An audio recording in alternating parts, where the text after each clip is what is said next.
વડોદરાના જવાહરનગર વિસ્તારમાં રહેતી એક મહિલા દ્વારા પોતાના પરિવારની મહિલાઓ સાથેનો ફોટો સોશિયલ મીડિયા ઉપર અપલોડ કરવામાં આવતા ત્યારબાદ એક યુવક દ્વારા આ ફોટો પર અભદ્ર ટિપ્પણી કરવામાં આવતા મામલો વિવાદમાં આવ્યો છે। મળતી માહિતી મુજબ એક મહિલાએ પોતાના પરિવારની અન્ય મહિલાઓ સાથેનો ફોટો સોશિયલ મીડિયા પર શેર કર્યો હતો।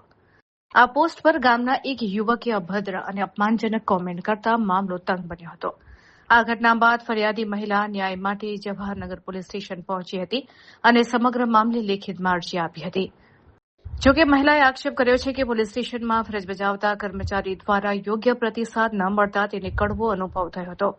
ફરિયાદ નોંધાવ્યા બાદ મહિલા ઘરે પરત ફરી હતી। અહીં મહિલાએ આક્ષેપ કર્યો છે કે કેટલાક સમયે અન્ય પરિવાર પર હુમલો કરી મારામારી કરી હતી। આ બનાવને લઈને વિસ્તારમાં ભારે ચકચાર મચી ગઈ છે। મામલો ઉગ્ર બનતા જવાહરનગર પોલીસ મથકે તાત્કાલિક ઉચ્ચ અધિકારીઓને જાણ કરવામાં આવી હતી। એસીપી બી ડિવિઝન તાત્કાલિક ઘટનાસ્થળે પહોંચી પરિસ્થિતિને કાબૂમાં લેવાના પ્રયાસો હાથ ધર્યા હતા। પોલીસ દ્વારા હાલ બંને મુદ્દાઓ અભદ્ર કોમેન્ટ અને મારામારી આ અંગે તપાસ શરૂ કરવામાં આવી છે। પોલીસ સૂત્રો મુજબ જવાબદાર લોકો સામે કડક કાર્યવાહી કરવામાં આવશે અને આ રીતની ખાતરી આપવામાં આવી છે। અમારી સાથે અમારા ઘર પાસે એક ભંડારો હતો તો એ ભંડારામાં છે ને અમે 5 દેરાની જેઠાણીએ છે ને ફોટો પડાવ્યો હતો તો એ ફોટો મેં સ્ટોરી પર મૂક્યો ઇન્સ્ટાગ્રામ પર। એ ગામનો છોકરો છે મહેશ પરમાર નામ છે એનું, એને છે ને ઇન્સ્ટા પર છે ને પહેલા એને ગાર્ડ લખ્યા પછી લોકેશન મોકલ્યું, પછી અમે જેવો મેસેજ જોયો ને એવો એને એ મેસેજ ડિલીટ કરી દીધો। ડિલીટ કર્યા બાદ પછી એને સ્ટોરી પર 1000, 2000, 3000, 4000 ને 5000 સુધીની 5 લેડીઝને એને કિંમત લખી, બરાબર છે। એ હવે અમે ગામની વહુ છે તો એને મીન્સ કે એને મર્યાદા રાખવી જોઈએ કે ના વહુ છે, અમે એનું માથે ઓળીએ છીએ, બરાબર છે। નાના મોટાનું માથે ઓળીએ તો એને મર્યાદા રાખવી જોઈતી હતી, બરાબર છે।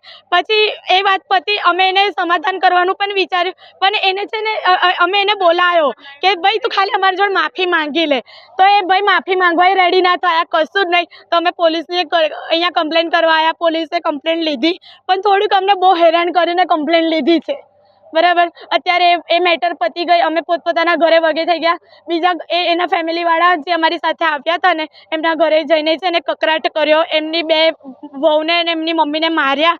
એ વસ્તુ એમનો કોઈ અધિકાર નથી કે અમારા કકરાટ એમને ત્યાં જઈને કરે, બરાબર છે। તો અમે લોકો પાછા આવ્યા અને અમે એમને એવું કીધું કે તમે આવું કેમ કર્યું। અમે પોલીસને એટલું જ જણાવ્યું કે સાહેબ મેટર અમારી છે, બરાબર, તો તમે છે ને અમારા પર કરો, અને તમે એવું કીધેલું કે તમને લેડીઝને ટચ કરશે ને તો અમે તમારી કાર્યવાહી કરીશું કાયદેસર, બરાબર। તો મેં ખાલી એટલું જ બોલી કે સર તમે છે ને કાર્યવાહી કરજો, ના નહીં, પણ ખાલી સર હવે તમે ન્યાય અપાઈને એને લોકઅપમાં પૂરજો।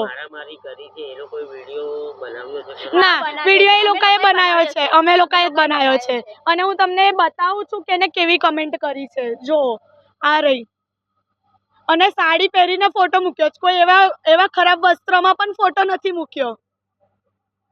અમારી માંગ તો એક જ છે કે અમે તો ચાલ એને કમેન્ટ કરી, અમારી સાથે એને ખરાબ વર્તન કર્યું છે પણ એને ટચ નથી કર્યું, પણ બીજાને જેને ટચ કર્યું ને હવે એને પણ પુરાવો, હવે એની પણ ન્યાય જોઈએ અમને।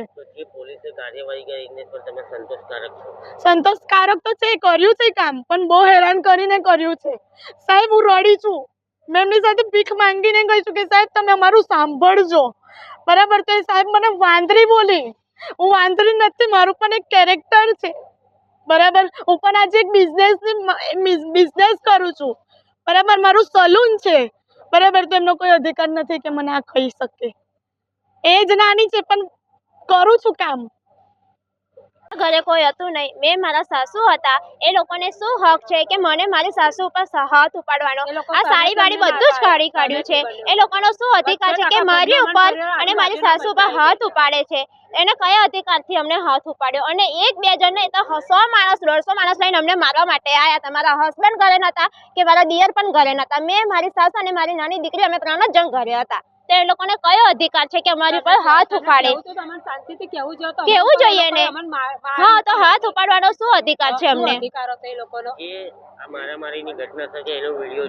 હા છે, પ્રૂફ હાથે છે અમારી સાથે।